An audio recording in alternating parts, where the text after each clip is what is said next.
కేంద్ర బడ్జెట్లో బీహార్ రాష్ట్రానికి వరాల జల్లు కురిపించారు ఆర్థిక శాఖ మంత్రి నిర్మలా సీతారామన్. ఈ ఏడాది చివరిలో బీహార్ అసెంబ్లీ ఎన్నికలు జరగనున్నాయి. దీంతో ఆ రాష్ట్రానికి భారీగా నిధులు, కొత్త ప్రాజెక్టులు కేటాయించింది. బీహార్లో ముఖానా బోర్డు ఏర్పాటు చేయనున్నట్లు ప్రకటించింది. మిథిలాంచల్ ప్రాంతంలో 50,000 హెక్టార్లకు ప్రయోజనం చేకూర్చే వెస్టర్న్ కోజీ కెనాల్ను ఆర్థిక సాయం అందిస్తామని నిర్మలమ్మ ప్రకటించారు. ఐఐటి పాట్నా సామర్థ్యాన్ని మరింత పెంచుతామని తెలిపారు. బీహార్లో గ్రీన్ఫీల్డ్ ఎయిర్పోర్టు ఏర్పాటుకు నిర్ణయం తీసుకుంది. బీహార్లో national institute of food technology, entrepreneurship and management ఏర్పాటు చేయనున్నట్లు నిర్మలా సీతారామన్ ప్రకటించారు. బీహార్కు ప్రత్యేక హోదా సాధ్యం కాదని తేల్చి చెప్పిన కేంద్రం ఎన్నికల ముందు వరాల జల్లు కురిపించింది.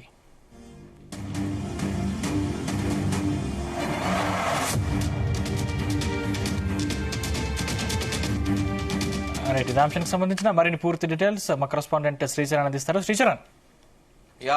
సందీప్, కేంద్రంలో ఎన్డీఏ కూటమి మూడోసారి అధికారంలో వచ్చిన తర్వాత ఆర్థిక మంత్రి నిర్మలా సీతారామన్ పూర్తి స్థాయి తొలి బడ్జెట్ ను ప్రవేశపెట్టారు. ఈ సందర్భంగా ఆమె బీహార్ రాష్ట్రం పైన వరాల జల్లులు కురిపించారని చెప్పుకోవాలి. ఎందుకంటే ఈ ఏడాది చివరిలో అసెంబ్లీకి వెళ్లనున్న ఆ రాష్ట్రానికి వార్షిక పద్దులో ప్రత్యేక స్థానం దక్కిందని కూడా చెప్పుకోవాలి. బీహార్లో మఖానా బోర్డు ఏర్పాటు చేయనున్నట్లు కూడా నిర్మలా సీతారామన్ తెలిపారు. అలాగే మఖానా వ్యాపారం కోసము రైతుల సౌకర్యార్థము ఈ బోర్డు పనిచేయనుంది అని కూడా ఆమె బడ్జెట్ ప్రజెంటేషన్ సందర్భంగా కూడా వెల్లడించారు. బీహార్లో ఏర్పాటు చేయనున్న ఈ మఖానా బోర్డు ద్వారా వాటి ఉత్పత్తి, ప్రాసెసింగ్, మార్కెటింగ్ అవకాశాలు మెరుగుపడతాయని కూడా ఆమె చెప్పారు. At the same time Bihar కూడా మనం చూసుకుంటే దేశంలో one of the backward state అనేది కూడా చెప్పుకుంటూ ఉంటారు. ఎందుకంటే అక్కడ ఇర్రెస్పెక్టివ్ ఆఫ్ పొలిటికల్ పార్టీస్ కాస్త కరప్షన్ ఎక్కువగా ఉంటుంది అనేది కూడా మనము ఎప్పటి నుంచో కొన్ని 20-30 ఏళ్లుగా నుంచి కూడా వింటూ ఉన్నాము. సో ఇప్పుడు ప్రస్తుతం ఎన్డీఏ కూటమి నితీష్ కుమార్ అక్కడ ముఖ్యమంత్రిగా ఉన్న విషయం తెలిసిందే. ఆయన అక్కడ రాష్ట్రంలో కాస్త మద్యపానం ఎక్కువగా చేస్తూ ఉంటారు. అలాగే గుట్కాలు కూడా విపరీతంగా ఉంటుంది. అలాగే గన్ కల్చర్ కూడా బీహార్ రాష్ట్రంలో ఎక్కువగా ఉంటుంది. సో ఈ నేపథ్యంలో మద్యపాన నిషేధాన్ని కూడా విధించారు నితీష్ కుమార్. సో ప్రస్తుతం బీహార్ రాష్ట్రంలో నవంబర్లో ఎన్నికలు రానున్నాయి. ఈ నేపథ్యంలో కేంద్ర ప్రభుత్వం వాస్తవికంగా చూడాలి అంటే వెనుకబడిన రాష్ట్రాలకు కూడా ప్రత్యేకంగా ప్రాధాన్యత ఇస్తోంది. సో ఈ నేపథ్యంలో ఇటు రెండు విన్ విన్ సిచ్యువేషన్, అటు రాబోయే ఎలక్షన్లు ఉన్నాయి. అలాగే at the same time Bihar ని కూడా అభివృద్ధి చేసిన పేరు అనేది కూడా ఇండియా ప్రభుత్వానికి ఉంటుంది అనే చందన కూడా ప్రస్తుతం కేంద్ర బడ్జెట్ లో ప్రస్తుతం చాలా క్లియర్ గా కనిపిస్తుంది బీహార్ రాష్ట్ర విషయంలో. అయితే ఈ ఉత్పత్తి, ప్రాసెసింగ్, మార్కెటింగ్ అవకాశాలు కూడా మెరుగుపడనున్నాయి. దీని కింద రైతులకు శిక్షణ కూడా అందుతుంది. వారు అన్ని ప్రభుత్వ పథకాల నుండి ప్రయోజనం పొందేలా కూడా బోర్డు పర్యవేక్షిస్తుంది అని కూడా మంత్రి నిర్మలా సీతారామన్ వెల్లడించారు. బీహార్లోని మిథిలాంచల్ ప్రాంతాల్లో దాదాపు 50,000 హెక్టార్ల ప్రయోజనం చేకూర్చే వెస్టర్న్ కోసీ కెనాల్ కు కూడా ఆర్థిక సహాయం అందిస్తామని కూడా ఆమె ప్రకటించారు. ఐఐటి పాట్నా సామర్థ్యాన్ని మరింత పెంచుతామని కూడా ఆమె బీహార్ కి ఒక రకంగా వరాల జల్లు అని కూడా చెప్పుకోవచ్చు. 10 ఏళ్లలో 4 కోట్ల మందికి విమాన ప్రయాణం కల్పించడమే లక్ష్యంగా కేంద్రం ఆ దిశగా బీహార్ లో గ్రీన్ ఫీల్డ్ ఎయిర్పోర్ట్ కూడా ఏర్పాటుకు నిర్ణయం తీసుకుంది. ఈ రోజు తాజాగా బడ్జెట్ సెషన్ లో అయితే బీహార్ లో national institute of food technology, entrepreneurship and management ఏర్పాటు చేయనున్నట్లు కూడా ఆర్థిక శాఖ మంత్రి నిర్మలా సీతారామన్ ప్రకటించారు. దీని ద్వారా ఫుడ్ ప్రాసెసింగ్ కార్యకలాపాలకు మరింత మద్దతు కూడా లభించనుంది అని కూడా ఆమె తెలిపారు. బీహార్ లో ఈ ఏడాది ముందుగా అనుకున్నట్టు ఏడాది చివరిలో ఎన్నికలు ఉన్నాయి. ప్రస్తుతం నితీష్ కుమార్ జేడీయూ పార్టీతోని కలిసి అధికారాన్ని అక్కడ ప్రభుత్వాన్ని నడుపుతున్నారు. అయితే జేడీయూ ప్రస్తుతము ఎన్డీఏలో చాలా కీలక భాగస్వామి. బీహార్ కు ప్రత్యేక హోదా సాధ్యం కాదని కూడా కేంద్ర ప్రభుత్వం తేల్చి చెప్పింది. ఎన్నికల ముందు ఇలా వరాలు జల్లు కూడా కురిపించిందని చెప్పుకోవాలి. గత ఏడాది సార్వత్రిక ఎన్నికల తర్వాత జూలైలో ప్రవేశపెట్టిన బడ్జెట్ లో కూడా రహదారుల అభివృద్ధి, అలాగే గంగా నది 2 లైన్ల వంతెన నిర్మాణం, విద్యుత్పత్తి కేంద్రం వంటి పలు ఆర్థిక వరాలు కూడా ఇచ్చింది. బీహార్ లో గంగ వైపు ఒక బీహార్ అంటారు, గంగకి ఇటువైపు ఒక బీహార్ అంటారు. గయా, బోధగయ ఇవన్నీ కూడా గంగా నది పరివాహక ప్రాంతాల్లో రాష్ట్రాల్లో బీహార్ లో కూడా గంగా నది ప్రవహిస్తోంది.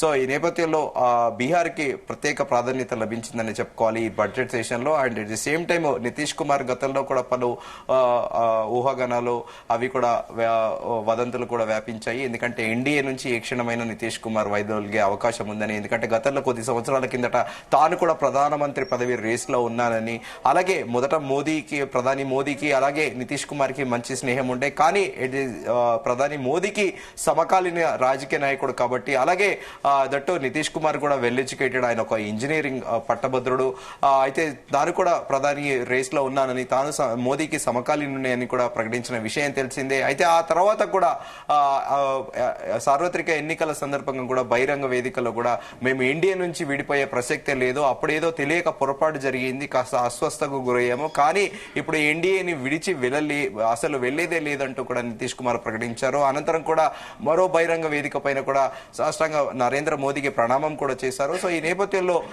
బీహార్ రాష్ట్రాన్ని అభివృద్ధి చేయాలని కేంద్ర ప్రభుత్వం ఆలోచిస్తుంది. అలాగే ఈ రాబోయే అసెంబ్లీ ఎన్నికల దృష్ట్యా కూడా ప్రత్యేకంగా కూడా దృష్టి పెట్టింది. ఇంకా ఢిల్లీ, దేశ రాజధాని ఢిల్లీకి కూడా ప్రత్యేకంగా కూడా చెప్పాలి. ఎందుకంటే ట్యాక్స్ పేయర్స్ ఎవరైతే ఉన్నారో 12 లక్షల లోపు ఎవరైతే ఉంటారో వారందరికీ కూడా ఎగ్జామ్షన్ ఇచ్చింది ఈ బడ్జెట్ లో కేంద్ర ప్రభుత్వము.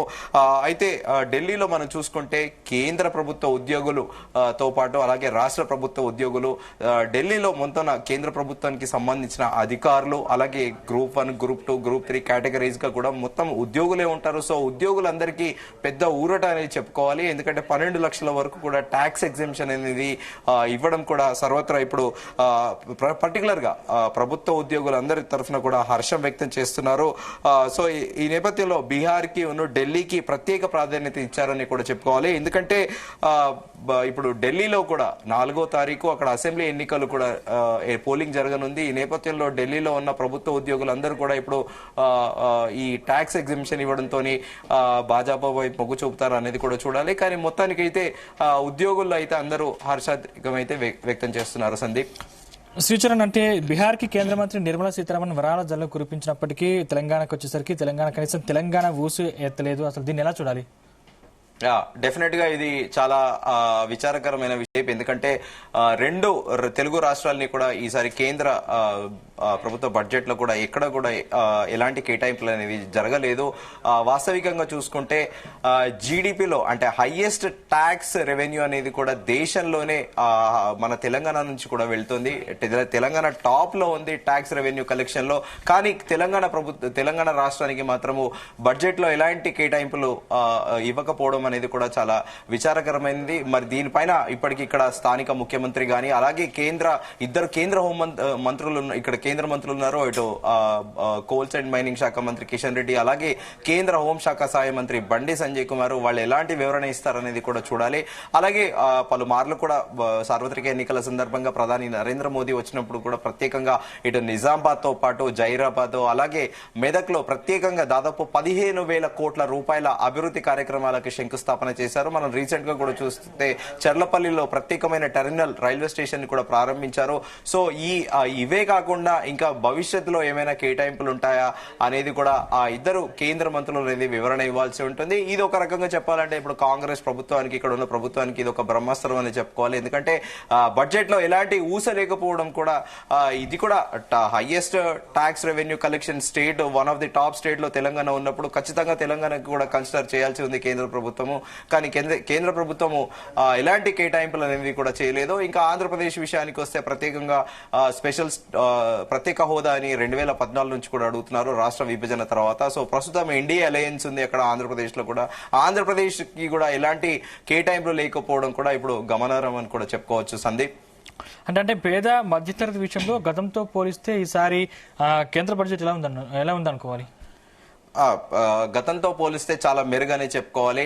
కొన్ని పర్టికులర్ సెక్టార్లలో కూడా మధ్యతరగతి వాళ్ళకి మినహాయింపు లభించింది అని చెప్పుకోవాలి. ఎందుకంటే చిన్న చితక ఉద్యోగాలు చేసుకునే వాళ్ళు, అలాగే ఎస్పెషల్లీ ఇప్పుడు ఐటీ సెక్టార్ కానీ ప్రైవేట్ రంగంలో ఎవరైనా సరే వార్షిక ఆదాయము 12 లక్షల లోపు ఉన్న వాళ్ళకి ఎగ్జామ్షన్ లభించడం కూడా చాలా అది ఒక మంచి నిర్ణయం అని కూడా చెప్పుకోవాలి. ఎందుకంటే మనం హైదరాబాద్ లో కూడా చూస్తున్నాం. ఉదాహరణకి హైదరాబాద్ లాంటి ఏరియాలో ఎక్కడికైనా వెళ్ళినా ఒక డబుల్ బెడ్రూమ్, ఒక మిడిల్ క్లాస్ వ్యక్తి తన ఫ్యామిలీని లైఫ్ లీడ్ చేయాలంటే యావరేజ్ గా ఇవాళ రేపు 10 నుంచి 12,000 రూపాయలు, మంచి అంటే కొంచెం హై ఏరియాలో ఉంటే ఖచ్చితంగా 15 నుంచి 20,000 రూపాయలు రెంట్లకే పెట్టవలసి ఉంది. ఇంకా బంజారా హిల్స్, జూబ్లీ హిల్స్ లాంటి వాటి ఏరియాల గురించి మనం ప్రత్యేకంగా చెప్పుకోలేము. ఎందుకంటే మినిమం సింగిల్ బెడ్రూమ్ కే 25,000 ఉంటుంది.